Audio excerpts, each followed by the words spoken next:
Hello everyone, welcome back to another episode of Let's Play Pokemon Y2. I'm your Gamer. In the last episode, we kind of started on the Plasma Frigid again.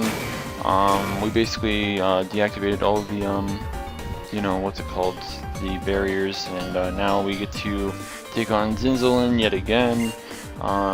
Just before we even get the chance to reach Chiron, so... oh well. So before we get started into like the huge part of this episode, I kind of want to say something. Tomorrow I probably will not be able to do a episode for you guys, only because I'm going to go to the bank with my mother to notarize a few things, and considering she gets her food stamps and stuff tomorrow, I'll be helping her, do grocery shopping. So, considering it takes several hours, I probably won't be able to get around to doing something like that until around maybe like 8 or so at night, and it's already kind of late. So I'm just gonna kind of do the next episode on Thursday rather than on Wednesday. So I will apologize ahead of time for that. I know I've been kind of taking a few days off here and there. I'm trying not to do that. It's just like things are coming up. For example, my AdSense.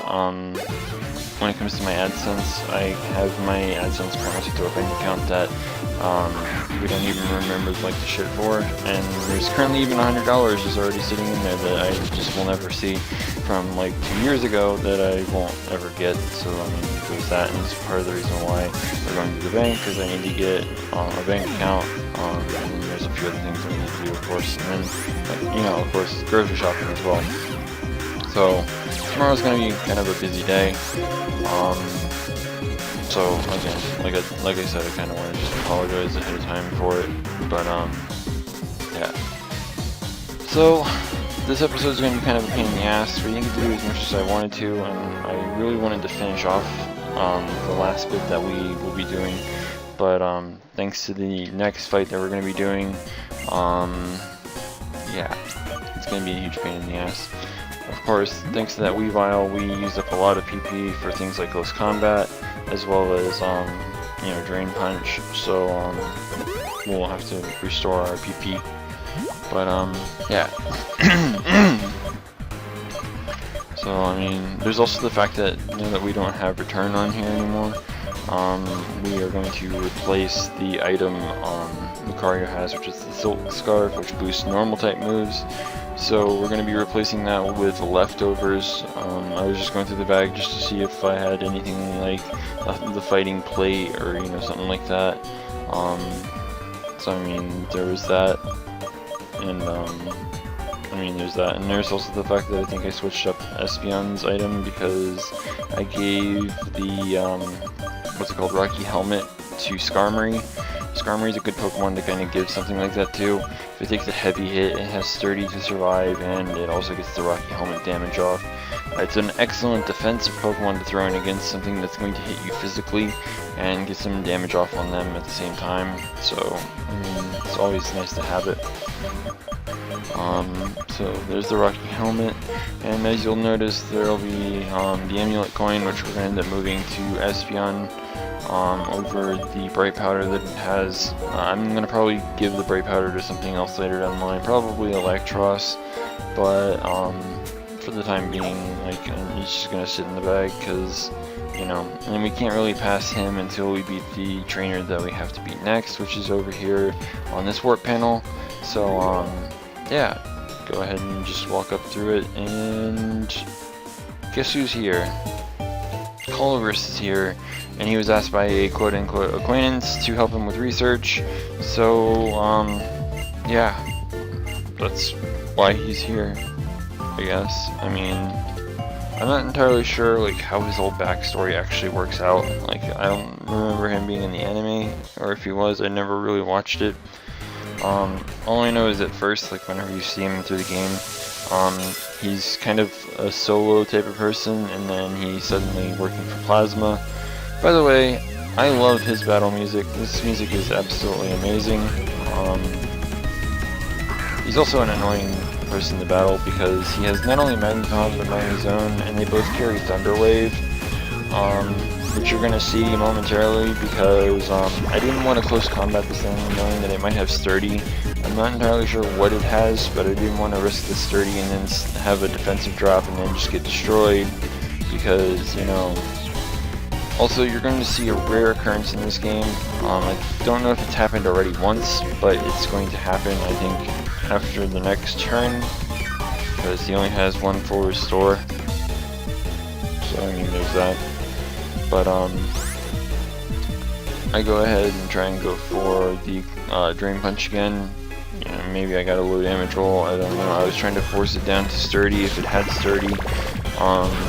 Especially now that it, you know, that he used up his one healing item, but of course he goes for the Thunder Wave. And I really hate Paralysis. Paralysis, Confusion, and Flinch can be the most annoying things in this game. Parafusion is really unfair. It really is. Just the fact that you can just stack them, being like, okay, well, you now have a chance of Paralysis, and even if you get through that, there's still Confusion you have to get through. And like I said, one of the rare occurrences in the game where you'll actually see an NPC switch out, because this thing, well, Magneton has Volt Switch. I don't know if Magnezone has it or not, and the weird part is Magnezone took more damage than Magneton did, so I don't know if the Magneton has a specific item or something on it that helps reduce damage. I somehow doubt it, but I go for the Paralyzed Heal here again because I don't want to, you know. I mentioned this before, Discharge is a really good move for the sheer fact that it has a 30% chance of paralysis, so yeah, I really just, yeah, I was just sick of dealing with Magneton and Magnezone. So we're going to be switching out here into Electros because it resists electric type moves. However, it will not be going for an electric type move, it will be going for Explosion. Hooray, I mean, why the hell not? Just be that guy. Thing is, it doesn't do very much, it does about half,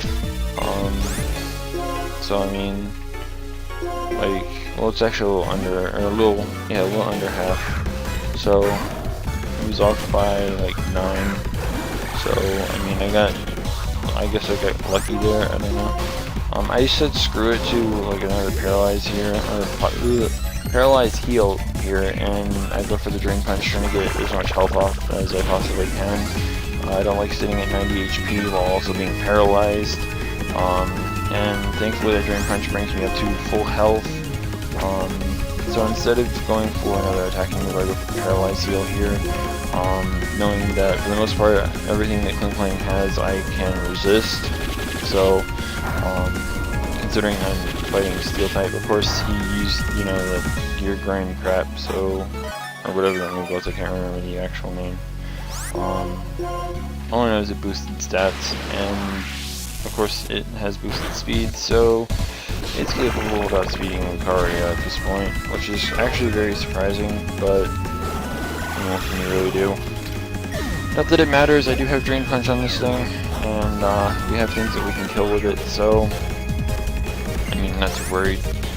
Behem, however, is kind of a problem. I have 2 fighting moves and an ice move, which ice is obviously neutral, but I mean, the ice staring risk taking a shit ton of damage. I decided to switch out into Espeon while he brings in the Behem that we already knew he was bringing in. Shadow Ball is more than enough to bring it down into the red. Of course, Behem is still kind of bulky, so I mean, he's still going to survive from this level difference here. But he wasted his turn going for Calm Mind, and that just kind of allows me from this range to kill it with Shadow Ball. So EM goes down, thank God. I mean, don't want to deal with something setting up in my face. If this was Generation 6, I probably would have stayed in, but because it wasn't Generation 6, I decided to switch back into Lucario. If this was Generation 6, Shadow Ball would have given super effective damage. Steel doesn't resist Ghost and stuff anymore. Same goes for Dark. So I mean, again, if it was Generation 6, which I hope to do in the next few months, assuming that we're done with this in the next month or so, which I'm pretty sure we'll probably be done with it by the end of either September or early October, which is kind of ironic considering Smash Brothers should be out around the time this thing is done. Should be being, you know, the key phrase here. So yeah. and I believe this is his last Pokemon, considering he decides to talk at the very end here. And because this thing pissed me off, I decided to go for a close combat because I hate Magneton when it's used against me. I really don't know if that thing had an item or not. All I know is I got a level on something and that was fine. I don't really care. So strong, hooray, we're powerful. But he starts to believe in like how we go about making Pokemon quote unquote stronger, which I guess is cool. But yeah, so I mean that's kind of a thing. And once we're done talking to him, we get to go back to the panel, and then because we beat him, the other guy who's blocking our path will move out of the way and allow us to basically pass on to the next area, where we're going to be meeting a very familiar face from 2 years ago. Pretty sure this one's obvious, but just go ahead and walk in here.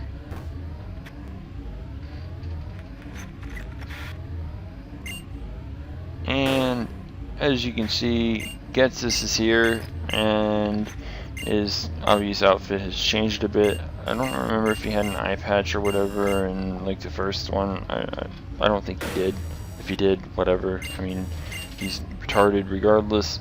But yeah, so he's just kind of bitching about Kyurem, and apparently the Shadow Triad has secured Kyurem elsewhere again. So there's that, and of course Hugh decides to show up looking for his Purloin that his sister had stolen, and apparently this Shadow Triad member actually has the Purloin and evolved it into a Liepard. So yeah. So I don't know. The cool part about this Purloin, by the way, is that later, if I remember correctly, you are able to come back here and actually capture it. I also believe that it might have the hidden ability, which is Prankster. I could be wrong. I do remember that you can come back and get it though. So if you really want to get it, you can. It's kind of like that Crustle that we found. It might even not have the hidden ability, which is whatever, I guess. I mean, competitively, Purloin isn't really a very used Pokemon. But the fact that it does get Prankster and things like Fake Out and whatnot makes it kind of annoying. So, I mean, it's a cool Pokemon overall. I like the shiny form too, but at the same time, it's just never going to see any like major competitive play. Especially when it comes to like things like Generation 6, where you have Prankster, Sableye, Prankster, Meowstic, stuff like that. So, I mean, I don't know. It just seems like something that's just never going to see any relevance in the game at all, really. Then again, I guess we could be wrong. I mean, Pachirisu saw its relevance during Worlds this year, winning Worlds for Sejun Park, I believe is his name. So, I mean, who knows? Maybe someone will find it wacky and crazy to just use Purloin and, you know, or Liepard, not Purloin. But we're going to use an Elixir here because we want as much PP for this. It's kind of like a mini gauntlet, but you're not forced to battle one, then another, then another. You get the opportunity to heal in between, which is really nice to have. Unfortunately, this is what I meant by the end of this episode. We didn't get to finish this. We will only be able to do this trainer, and then we'll be basically done with today's episode because we don't have enough time to do both. We're literally sitting at about 14 minutes, so I mean, there's that. Also, I don't know what the hell's going on. It sounds like my mom's screaming at someone, by the way. I don't know. But, yeah. I really don't like the temperatures that we're dealing with right now. I don't know about anyone else in the world, but, it's currently sitting at a solid 85 degrees, and considering the fact that I have a fan on behind me that's barely doing anything and on the lowest setting possible, I'm not really getting anything out of it. And the one in front of me, well, if I turned that on, you'd hear a lot of gusts of wind that would probably be obnoxious and piss every one of you off. So I'm just sitting here dealing with this 85 degree weather. It's supposed to be 70 degrees tonight too, which is also ridiculous. It was like 73 degrees at like 3 or 4 o'clock in the morning a day or two ago. And my room is anywhere between 10 and 15 degrees higher than probably what it is outside. So, yeah. Not that anyone cares about that, I guess. But I mean, it's late summer. Everyone's just sick of the heat at this point, and I'm pretty sure we can all agree on that. Anyways, considering we are now over 15 minutes, in the next episode we will be taking on the third and final member of the Triad, only to have to still save Kyurem. So, I mean, there's that. So, like I said at the beginning, the next episode will probably be up on Thursday instead of tomorrow.